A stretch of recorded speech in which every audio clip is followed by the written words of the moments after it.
So all of these conditions, mass migration, crop failures, ongoing disasters, they are the perfect breeding ground for fascism, which, as Adorno said, fear and destructiveness are the major sources of fascism. Authoritarianism and totalitarianism, they're slightly different political forms, none of them are great. We were fond of saying, never again, says Rob Riemann, the founder and president of the Nexus Institute. But the reality is that fascism hijacks democracy over and over, and that we're ignoring the warning signs because denial again is more comfortable than facing inconvenient truths. And when you look at this poster of the warning signs of fascism, I suspect you'll agree with me that they're already here. World War II teaches us within living memory lessons about what humans are capable of doing to each other under extreme circumstances. And this ecological crisis goes off the scale of extreme circumstances. So here's a quote about the Soviet prisoners of war in 1941 from Bloodlands by Timothy Snyder. When the German army transported Soviet prisoners of war by train, it used open freight cars with no protection from the weather. When the trains reached their destinations, hundreds or sometimes even thousands of frozen corpses would tumble from the open doors. Death rates during transportation were as high as 70%. Perhaps 200,000 prisoners died in these death marches and death transports. In 1941, those who could not work saw their official rations cut by 27%. This was for many prisoners a purely theoretical reduction, since in many prisoners of war camps no one was fed on a regular basis, and in most the weaker had no access to food anyway. A remark of the Quartermaster General of the German army made explicit the policy of starvation. Those prisoners who could not work, he said, are to be starved. Across the camps, prisoners ate whatever they could find, grass, bark, pine needles. They had no meat unless a dog was shot. A few prisoners got horse meat on a few occasions. Prisoners fought to lick utensils while their German guards laughed at their behaviour. When cannibalism began, the Germans presented it as the result of the low level of Soviet civilizations. The Germans shot on a conservative estimate 500,000 Soviet prisoners of war. By way of starvation or mistreatment during transit, they killed about 2.6 million more. All in all, perhaps 3.1 million Soviet prisoners of war were killed. And then 4 years later, when Russians marched into Germany, 2 million women were raped. Some women were raped between 60 and 70 times. When society gets into a state of horrendously immoral behaviour, terrible things happen. So this is a blog that came out this year from Douglas Rushkoff. He's the Professor of Media Theory and Digital Economics. The picture in the corner is an attempt at a human biosphere where you get to live outside the earth. And he said, survival of the richest, the wealthy are plotting to leave us behind. Last year I got invited to a super deluxe private resort to deliver a keynote speech to what I assumed would be 100 or so investment bankers.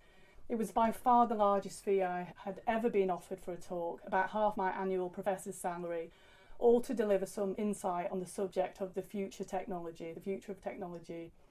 My audience was brought to me 5 super wealthy guys, yes, all men from the upper echelon of the hedge fund world. After a bit of small talk, I realised they had no interest in the information I had prepared about the future of technology. They had come with questions of their own. Which region will be less impacted by the coming climate crisis, New Zealand or Alaska? And finally, the CEO of a brokerage house explained that he had nearly completed building his own underground bunker system and asked, how do I maintain authority over my security force after the event? They knew armed guards would be required to protect their compounds from the angry mobs. But how would they pay the guards once money was worthless? What would stop the guards from choosing their own leader? The billionaires considered using special combination locks on the food supply that only they knew, or making the guards wear disciplinary collars of some kind in return for their survival, or maybe building robots to serve as guards and workers, if that technology could be developed in time. Now, the phrase "the event" is the name that the elite are giving to the breakdown of society. They are anticipating it, but even they feel powerless to do anything about it. It's talked about a lot. So there are many detailed things that written about changes that could and need to be made, but we all seem to be in some kind of mental herding effect. Well, how is government responding to these terrible threats to our nation? UK policy, government policy, is utterly terrible. For example, they have scrapped support for onshore wind, axed solar subsidies, killed off the flagship Green Home Scheme, sold off the Green Investment Bank, watered down the incentive to buy a greener car, given up on zero carbon homes, ditched the green tax target and refused tidal power. And to mention two specifics, the approval of the third runway at Heathrow will increase the airport's emissions by 7.3 million tonnes. That's the carbon equivalent of Cyprus. Fracking is tax subsidised. We know that it actually increases global methane emissions, methane being a far worse greenhouse gas than carbon dioxide. So the worst period for UK environmental policy in 30 years. So we just have to really face reality, folks. There is a horrendous lack of concrete action. The graph on the left shows you the increase in greenhouse gases. When the first IPCC report came out in 1990, 28 years ago, the UN warned us then to keep temperature rises to 1 degree C or face societal collapse. CO2 levels are 60% higher than in 1990 and they're still rising, methane even more so. At some point soon, maybe it's already here, we can't reverse the problems, they run away from us. So we have to conclude that conventional approaches to dealing with climate change have failed to deal with the problem on two levels. Governments have failed to introduce the large-scale changes that are only in their power to implement. And environmental organisations have failed to put enough pressure on governments to introduce these changes. It interests me to know how the international community managed to carry on with business as usual. Basically, it's based on this myth that we're going to create a technology called carbon capture and storage. It's been tried in small trials. It's not worked, and it's not ready to scale. There's been a review. So it would be great to have a technology, and I'm all out for it, but there aren't currently safe, we're not against safe, innovative technological solutions, but they need to stand alongside concrete actions today based on things that we know will work. So this is Professor Kevin Anderson. He's the Professor of Energy and Climate Change at the University of Manchester and Deputy Director of the Tyndall Centre for Climate Change Research, talking about governments and their role in doing nothing. He said there have been a litany of technocratic frauds. We haven't tried real mitigation. It's not that things can't be done right. Long-term targets undermine real mitigation today. Policymakers are relying on negative emission technologies that don't exist. There's always going to be a silver bullet for the future. We'd rather question physics than the economic model. Scientists are reluctant to say how challenging the Paris commitments are, and they are self-censoring. So this is Dr. Kate Marvel from the NASA's Goddard Institute. She researches humanity's effect on climate and what we can expect in the future.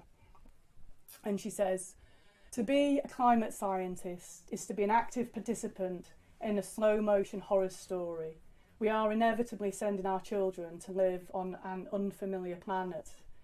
As a climate scientist, I am often asked to talk about hope, particularly in the current political climate. Audiences want to be told that everything will be all right in the end. Climate change is bleak, the organisers always say. Tell us a happy story, give us hope. The problem is, I don't have any. She goes on to say that hope is a creature of privilege. We know that things will be lost, but it's comforting to believe that others will bear the brunt of it. But the opposite of hope is not despair, it's grief. Even while resolving to limit the damage, we can mourn. And here, the sheer scale of the problem provides a perverse comfort. We are in this together. The swiftness of the change, its scale and inevitability binds us into one, broken hearts trapped together under a warming atmosphere. We need courage, not hope. Grief, after all, is the cost of being alive. We are all fated to live lives shot through with sadness, and we are not worth less for it. Courage is the resolve to do well without the assurance of a happy ending.